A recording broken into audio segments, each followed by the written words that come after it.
Hello everyone and welcome back to our YouTube channel.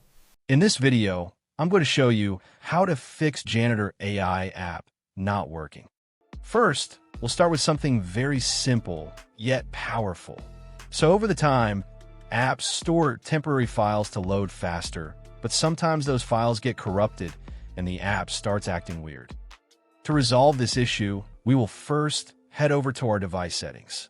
From here, scroll down and tap on General. Once you're in the General Settings tab, look for iPhone Storage option and tap on it.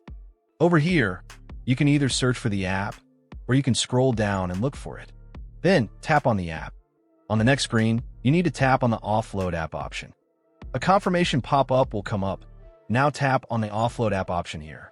It'll take a bit for processing, and then a reinstall button will show up. Simply tap on it to reinstall the app. This should resolve the issue, but if it doesn't, then you need to check if the app is running an older version. Head over to App Store. From here, double tap on this search icon in the bottom right corner, and then search for the app. Once the app comes up in the search result, and if you see this update button right next to the app, simply tap on it to make sure you're running the latest version of the app. However, if you continue to encounter this issue, then you will need to completely reinstall the app, which usually resolves the problem. Head over to this screen the way we did before.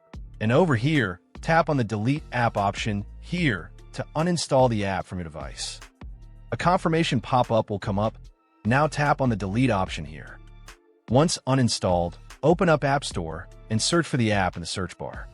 After the app comes up in the search result, simply click on this cloud icon to install it back onto your device. Hopefully, this resolves the issue. If it does, consider sending a super thanks to support our channel. And also don't forget to hit the subscribe button. We'll see you in the next video.